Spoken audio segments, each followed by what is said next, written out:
Olá, boa tarde para vocês. Estamos de volta por aqui no nosso programa, falando com nossos convidados hoje aqui, que estamos com 3 convidados na nossa bancada hoje aqui, para falar sobre reforma tributária. Assunto tão importante que tem palestra logo mais, a partir das 19 horas, na ACI, né, para tratar sobre este assunto. Aliás, a palestra é na OAB. Na OAB, é isso, na OAB local, então, para tratar sobre esse assunto, então, na sede da 23ª subseção da OAB aqui em Juí. E conosco aqui para falar desse assunto, o doutor Antônio Carlos da Silva Neto, doutor Lucas Goulart da Silva, doutor Edmilson Miquelon, né, para destacar um pouco esse tema que vai ser abordado logo mais à noite. Vamos começar com o doutor Miquelon, né, que está aqui ao nosso lado, trazendo então esse tema tão importante em discussão. Doutor Edmilson Miquelon, prazer recebê-lo por aqui, tudo bem?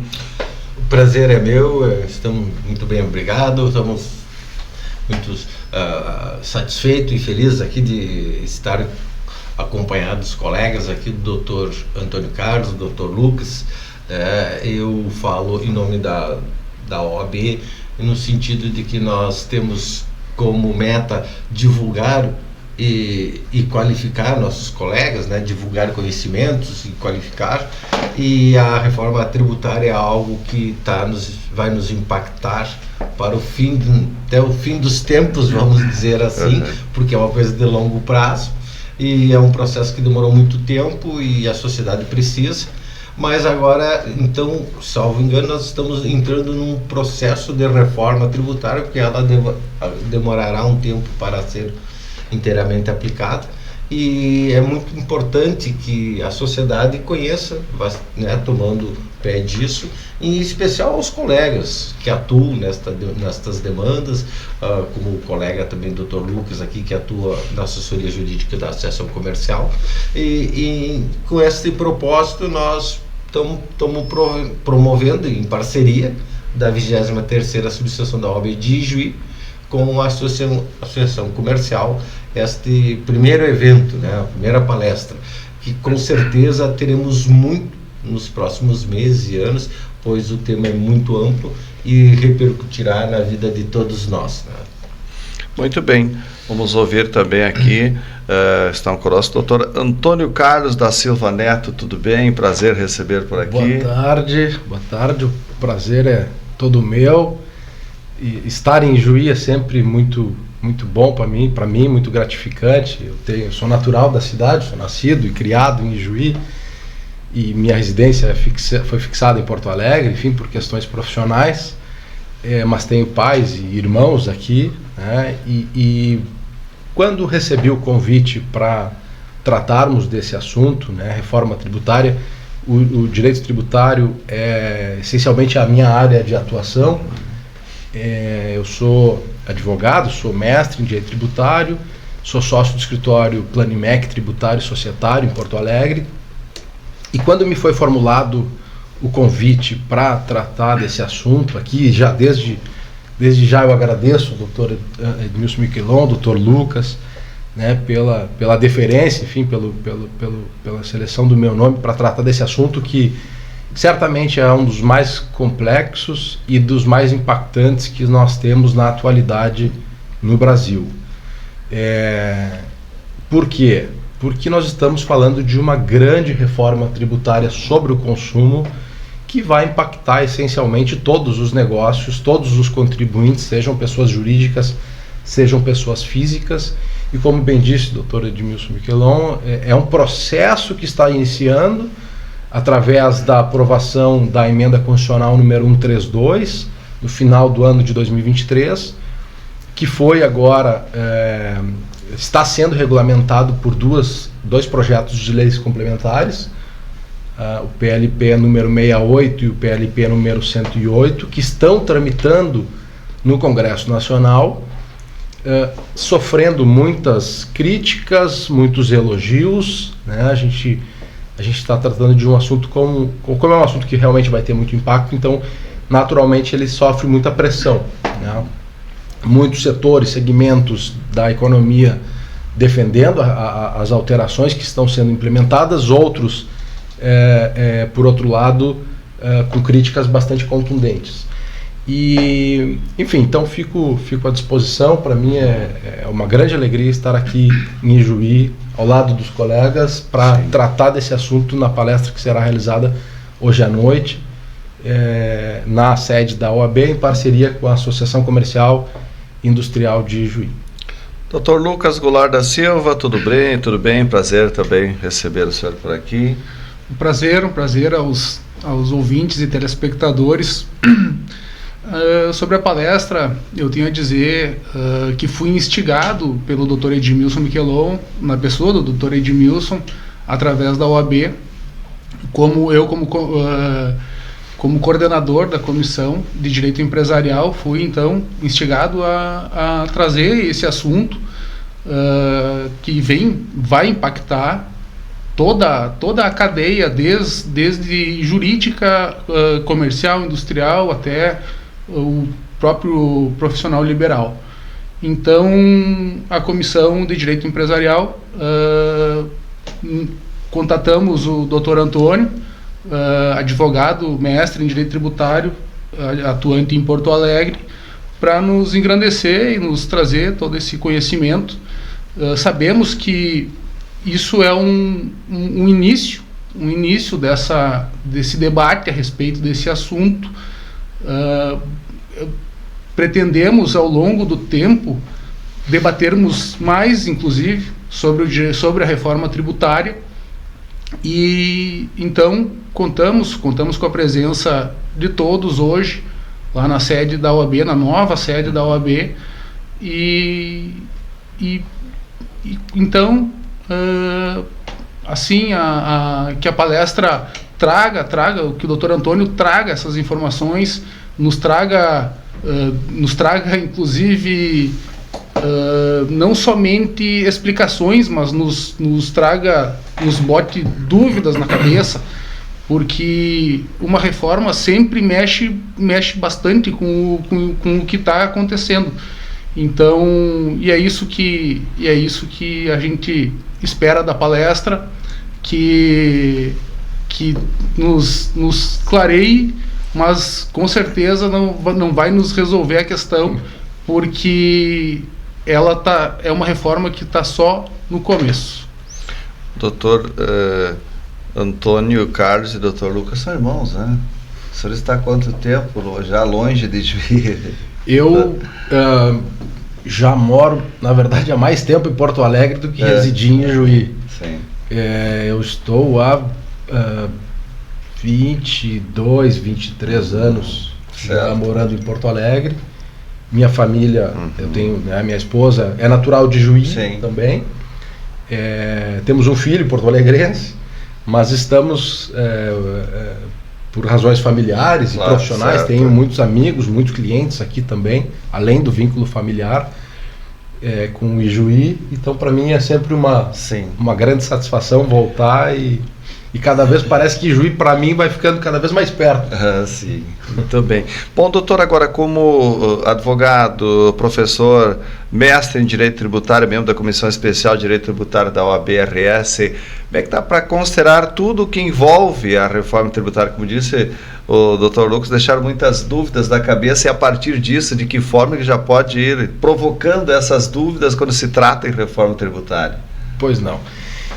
Diante dessa alteração que foi instituída, pela emenda constitucional número 132, aprovada no final de 2023, então houve uma ampla alteração na Constituição Federal, no sistema tributário nacional, que sofreu mudanças muito, muito importantes, muito significativas na sistemática de consumo. Não estamos falando aqui ainda que deverá ser uma nova etapa subsequente, que deverá avançar nos próximos anos, da reforma da tributação sobre a renda. O momento atual é de alteração da sistemática de tributação sobre o consumo. O que ela implica? Obviamente, pelo tempo, a gente aqui não vai poder avançar em detalhes, que alguns elementos a gente vai conseguir tratar na palestra hoje à noite, mas da mesma forma, essa alteração ela é tão complexa que merece um curso, merece longas horas de debate, estudo, de debate, exato, porque as mudanças realmente são bem importantes. Mas, essencialmente, o que a gente tem, né, de tributação no Brasil, algo que não é novidade para ninguém. Um sistema altamente complexo, altamente regressivo, o que significa que quem ganha menos acaba sofrendo uma incidência maior e diante de uma série de necessidades do país evoluir, e a gente está falando de uma reforma que já vem sendo falada há mais de 30 anos, né? A Constituição Federal é de 1988 e o Código Tributário Nacional é de 1966, então tem mais de 50 anos, a Constituição tem mais de 30 anos, e desde a Constituição já se falava em necessidade de reforma tributária, e finalmente ela está avançando, ela está em estágio realmente avançado, e grande chance há de que ela efetivamente seja implementada. O início de alteração é para que comece de fato a partir do ano de 2026, né? Mas essencialmente o que eu gostaria de destacar a extinção de 5 grandes e importantes tributos que nós temos no Brasil, que é o ICMS, o ISS, o IPI, a contribuição para o PIS e a contribuição para a COFINS. Esses 5 tributos vão ser extintos. No lugar deles será instituída o IVA, Imposto sobre Valor Agregado, que é uma sistemática de tributação mais moderna, amplamente utilizada em países de primeiro mundo, especialmente Europa, Estados Unidos, só que no Brasil não será um IVA único, será por opções, a opção do legislador constituinte, e o que está sendo implementado é um IVA dual, através da criação então de uma da CBS, que é a contribuição de bens e serviços de competência da União Federal, e da instituição do IBS, de Imposto sobre Bens e Serviços de competência dos estados e municípios.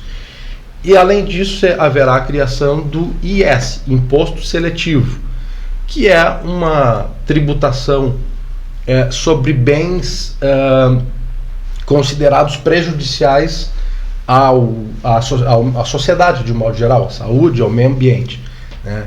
Então, na verdade, a gente fala em reforma tributária, e talvez esse seja um dos pontos mais importantes, seja para efeito de simplificação do sistema tributário brasileiro atual, mediante a extinção dos 5 tributos que eu mencionei, IPI, ISS, ICMS, PIS e COFINS, para a criação de um IVA, que deveria ser, o ideal é que fosse, um único tributo. Aí sim haveria uma nítida simplificação. Ocorre que, na verdade, nós teremos a instituição, então, de um IVA dual, mediante a criação de 2 novos tributos, e, além disso, um imposto seletivo. Então, aqui a gente já percebe uma mudança. Ao invés de 5 tributos extintos e a criação de um único, haverá a extinção de 5 e a criação de 3. Com uma observação: um dos 5 que seriam extintos inicialmente, o IPI, ele não será extinto. Ele será alterado para efeito de uma tributação específica para a Zona Franca de Manaus. Então, na verdade, haverá uma extinção de 4 tributos e a instituição de 3 novos tributos. Aqui a gente já começa a ter um ponto, mas que grande revolução é essa, que grande simplificação é essa, com a extinção de 4 para a criação de 3. O ideal é que fosse a criação de apenas 1. E eu infelizmente eu não vou me alongar aqui, mas existem, e é isso que será abordado na palestra de hoje à noite, já fica o convite, né, para que todos possam participar, e acho muito importante essa consideração que foi feita de que haverá continuidade, será dada continuidade na análise dessas alterações, porque realmente o assunto merece, né, ser aprofundado, e eu fico muito feliz de ter sido, né, o convidado para inaugurar essa análise dessas alterações que vão ser realmente bastante impactantes para a sociedade. Certo. Doutor Lucas, o seu entendimento referente a esses pontos colocados pelo doutor Antônio, o que dá para considerar a partir desse momento? É positivo ou o que tem de positivo dentro dessas alterações? Com relação à reforma tributária, ressaltando que não sou o palestrante, o conhecimento está ao meu lado, com relação, claro que eu vou dar a minha opinião sobre algumas informações que eu tenho tido, principalmente vindo da própria associação comercial, onde transitam comerciários e industriários, e bastante receosos com essa alteração, com essa reforma que vem pela frente, no sentido de que o Brasil, essa reforma, ela vai beneficiar, de certa forma, a indústria. Assim, que poderia dizer de forma coloquial, seria no sentido de que chegou a vez da indústria no Brasil. E, infelizmente, alguém tem que pagar essa conta. A reforma vai beneficiar um setor da economia, que é um setor bastante importante, que é a indústria, em detrimento, entre aspas, em detrimento, mas ao comércio e ao serviço e ao profissional autônomo, o serviço, isso, sim, a prestação de serviço, no caso, seria inclusive, já que estaremos na OAB, um dos setores que vai ser, de certa forma, impactado vai ser a própria advocacia. Então, considerando que a palestra também tem esse viés da associação comercial, não somente, não é uma palestra eminentemente jurídica, mas também comercial e industrial, vale destacar que o setor industrial brasileiro, de certa forma, vai ser beneficiado com essa reforma. Assim, estou falando, dando uma opinião geral, um panorama geral sobre esse assunto, que vem, eu diria, de dentro não vem dos corredores entre aspas, do judiciário, mas sim de uma associação comercial. Nesse ponto que o senhor colocou, que vai impactar em termos também na parte da advocacia, parte jurídica, em que pontos o senhor entende nesse sentido? Na verdade, é com relação como vai haver uma alteração na tributação da prestação de serviço. Nesse caso, a advocacia se inclui nessa situação, e o impacto seria na prestação de serviço no geral, no profissional autônomo também. Então, impactando esses dois setores, diretamente afeta o trabalho e a tributação da advocacia, como é que eu posso referir, mas a tributação desse profissional, sim, da advocacia. Se me permite só um complementar, porque nesse caso do serviço, haverá uma incidência com essa alíquota que está sendo proposta hoje, que está tramitando, que a gente tem de IBS e ICBS, de 26,5%. Então, se nós tínhamos antes uma tributação pelo prestador de serviço, seja ele advogado, dentista, administrador, tinha uma tributação pelo lucro presumido, ou uma tributação pelo simples, o simples será mantido, até uma referência, uma observação. Nós teremos um acréscimo de tributação muito considerável, porque a alíquota do IBS e da CBS somadas vão girar em torno de 26,5%. Sim. E além disso, as atividades que prestam serviços, elas têm uma reduzida capacidade de aproveitamento de crédito. Então, que é um dos pilares da reforma tributária, a não cumulatividade plena, o que gera um grande benefício para a indústria, e por isso que a indústria será uma das razões pelas quais a indústria será está sendo beneficiada pela reforma tributária, que também acho louvável nesse sentido, mas o que ocorre é que haverá uma inversão da tributação. A indústria será beneficiada e alguém, os outros entes da cadeia produtiva certamente serão onerados, porque um dos efeitos da reforma tributária também não é a redução da carga tributária. E esse é um outro ponto que também merece ser destacado. Talvez não fosse o melhor, e esse é uma das críticas que eu acompanho o assunto, né, de doutrinadores, enfim, de cursos e estudos que se faz sobre o assunto, é justamente que nós temos a reforma tributária para gerar as receitas necessárias para a manutenção do Estado. Enquanto a reforma tributária finalmente está avançando, se está perdendo o timing, o momento oportuno para se falar em reforma administrativa. Qual é o tamanho do Estado que nós deveríamos ter, ou devemos ter, ou gostaríamos de ter, para que fosse, aí sim, identificado o tamanho do Estado, identificado qual é a necessidade de geração de arrecadação de imposto para suprir essas necessidades do Estado, para fazer o cumprimento, enfim, das atividades e do serviço, né, prestados pelo Estado. Certo. Doutor Miquelon, nesta mesma linha, nós tivemos reforma trabalhista, previdenciária, agora tributária, quer dizer, a importância de tudo isso também no seu entendimento, doutor? A questão que o doutor Antônio Carlos tocou agora no final, que pouco se fala e que é determinante, que serviços queremos, de fato, né? Queremos manter o SUS, nós queremos ter mais fiscalização do IBAMA, nós queremos ter...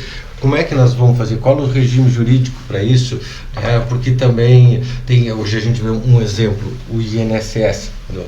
O INSS sofreu um processo de desmonte assim, violento, previsível, porque lá em 2015 o Tribunal de Contas da União já tinha apontado que dos 50 e poucos mil servidores, 2/3 ou estavam com condições de se aposentar ou iriam adquirir nos próximos anos, e veio a reforma e todo mundo se aposentou. Hoje está em torno de 18 mil servidores e nós estamos lá com filas. Claro, há um desmonte também na questão estrutural que está sendo agora investido em equipamentos, isso foi muito grande, mas também servidor. Naturalmente que não se precisa mais ter 50 e poucos mil servidores, pelo todo o avanço tecnológico, né, pela toda a situação, mas 18 mil é muito pouco. Se falava em um déficit de 7, 8 mil servidores.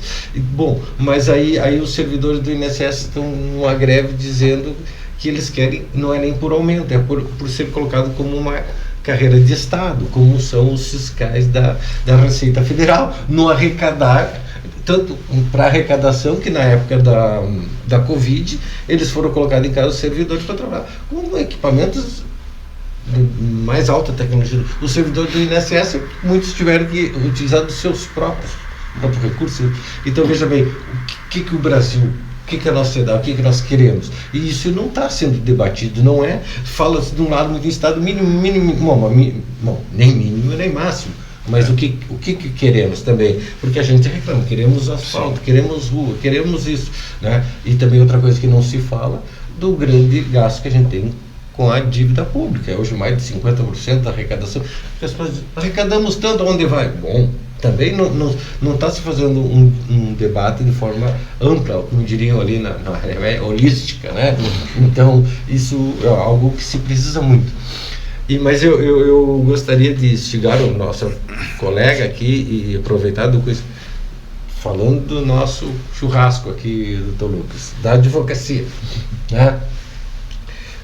E assim vai continuar tendo simples para a advocacia, para todos, naturalmente tem um rebate aí, um desconto de 30%, né, sobre essa liga. Isso vai aumentar, cara, parece que sim, mas vai aumentar só para quem tem um faturamento mais alto, ou para aquele colega aí que tem um faturamento mais baixo, mas também vai ser impactado. Como é que vai ficar isso? Tentar se der para a gente visualizar um pouco melhor quais os impactos e como que isso vai acontecer para a nossa vida aí, profissional e futura aí. Perfeito. Fantástico. Perfeito. Eu diria o seguinte, como bem mencionado pelo Dr. Lucas, Dr. Miquelon, haverá sim um aumento da carga pelo setor de serviços. Okay? E em que medida? Claro que o Simples Nacional permanece vigente. Porém, uma observação em relação ao Simples. A empresa que está no Simples, ela, ao realizar um serviço, ou realizar uma operação de circulação, de venda de mercadoria, o valor do crédito que ela repassa por próximo ente da cadeia operacional está limitado ao que ela sofre de incidência. E isso é um ponto que gera um alerta para as empresas do Simples. Por quê? Porque o próximo que estará na próxima etapa da cadeia operacional, ele, ao invés de ter um percentual, ele pode optar por: eu não vou mais fazer a contratação de uma empresa do Simples ou adquirir uma mercadoria do Simples, porque o meu crédito está limitado ao que ele paga de Simples, da alíquota do Simples, certo? Então, é o percentual lá conforme as faixas de faturamento que estão previstas na Lei Complementar 123 do Simples, que permanecerá vigente. O próximo da etapa, ele poderá optar por adquirir essa mercadoria por um serviço, contratar um serviço por uma empresa que não está no Simples, de forma que essa empresa repassará o crédito para essa empresa que está contratando ou adquirindo a mercadoria com base no percentual de incidência da reforma tributária. Então a gente está falando de um risco para as empresas que optarem por permanecer no Simples. Naturalmente parece uma vantagem muito grande, porque a gente está falando de uma incidência de reforma tributária IBS e CBS de 26,5 versus a incidência na alíquota do Simples, sim, que pode ser de 1, 2, 3, né, conforme a faixa de faturamento. Só que esse valor de 26,5, se a empresa não é do Simples, ela repassa como crédito para o próximo adquirente ou contratante do serviço. Enquanto se a empresa que estiver sendo contratada for do Simples, ela fica limitada a esse valor. Então aqui parece um risco que está sendo considerado. Já vi alguns debates, inclusive na Câmara dos Deputados, sobre os projetos de leis que estão tramitando, porque alguma medida tem que ser instituída para justamente proteger as empresas que estão no Simples, já que elas têm uma sistemática pela Constituição, né, favorecida e diferenciada de tributação, que assim seja, que isso seja mantido. Na prática, né? Na prática. Então, infelizmente a reforma tributária, como ela está tramitando, isso, né, infelizmente a gente não vai poder entrar em detalhes, mas é um dos exemplos, doutor Miquelon, que pode gerar, então, prejuízo, não sei se eu me fiz entender, mas que pode gerar prejuízo para quem é optante pelo Simples, porque vai repassar menos crédito para o próximo, né, ente da cadeia produtiva. E naturalmente, se a empresa for optante pelo Simples, quando ela adquirir uma mercadoria de uma empresa que não é optante pelo Simples, ela não tem o direito ao crédito. Perfeito? Ela está limitada, ela fica limitada ao pagamento do valor que ela está condicionado lá na faixa de faturamento, sem aproveitar qualquer tipo de crédito. Então, pode parecer uma vantagem, pode parecer uma desvantagem. E isso leva a uma outra consideração que me parece relevante fazer, que a reforma tributária, ela vai gerar impacto para cada contribuinte, cada CNPJ, cada CPF, porque haverá alteração aqui também, prefeito, que gere impacto na tributação pessoa física, de forma que a assessoria, a consulta aos advogados da área, aos contadores, enfim, aos que estão estudando a matéria, aos que estão se debruçando sobre esse assunto, vai cada vez mais ser relevante, sob pena da empresa optar por um caminho que não seja o melhor, e a gente sabe que isso gera impacto na atividade operacional. Muitas vezes a empresa não consegue competir, né, com outra concorrente, e não é à toa. Claro que a gente sabe que tem N razões para dificuldades financeiras de empresas, mas a gente está vendo cada vez mais empresas indo por um caminho de recuperação judicial, por uma falência, enfim, por uma questão de difícil, eu diria, né? Claro. E a reforma tributária poderia ser mais interessante na medida em que ela poderia, assim, efetivamente trazer mais simplicidade ao sistema, o que não trará, com o que eu já examinei, não trará. E mais,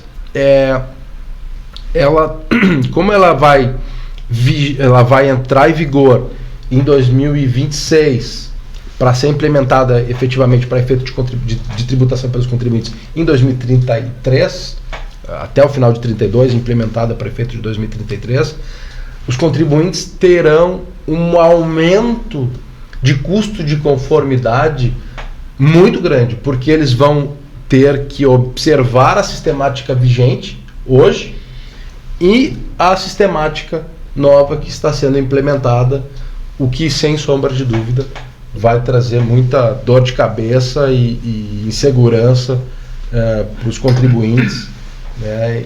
E por isso que esse assunto realmente é tão importante. Muito importante isso. E vai gerar muita discussão, muito debate até na prática. Certamente. Né? Toda a implantação do novo sistema, desde uma nova rotina dentro de uma empresa, ela tem um período de adaptação, de dificuldade, de transtorno. Imagina algo tão complexo assim, mas tão necessário, né? Faz 30, 40 anos e a gente pode avançar mais ainda, mas já está se avançando, né? Com certeza. E me desculpa que eu também estou fazendo o papel bem à vontade, doutor, é um debate, né? Aqui agora eu posso perguntar, claro, pode ser uma vontade. O conhecimento dele. Mas assim, uma outra pergunta, doutor.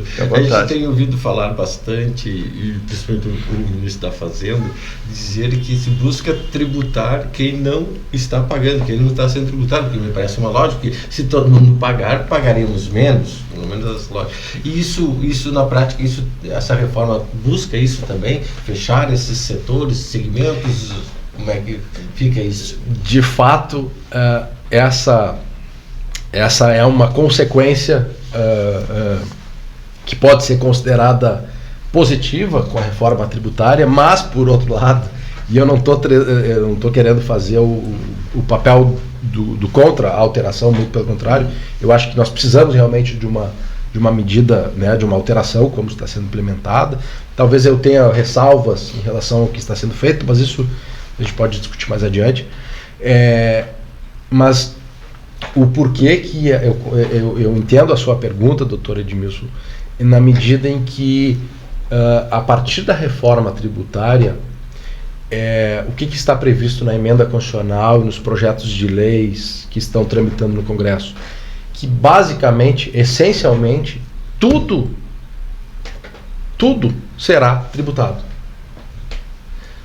Enquanto que a sistemática vigente hoje, e talvez isso gere muitas dúvidas e sem dúvida muita oscilação e insegurança, oscilação por parte da jurisprudência e insegurança para os contribuintes, porque quando se diz que a reforma tributária, quando ela diz que serão tributados operações com bens, serviços, materiais e imateriais, onerosos, não onerosos, ela simplesmente não está deixando nada de fora.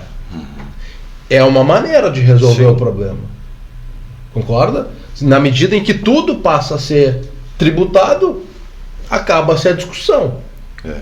Eu não sei se eu me fiz entender, mas eu não sei se é a melhor maneira, né? Porque hoje nós temos um sistema que gera dúvida, como eu mencionei, sim, porque um ponto importante, a Constituição Federal hoje, antes da alteração, ela já diz que, por exemplo, o ICMS é não cumulativo.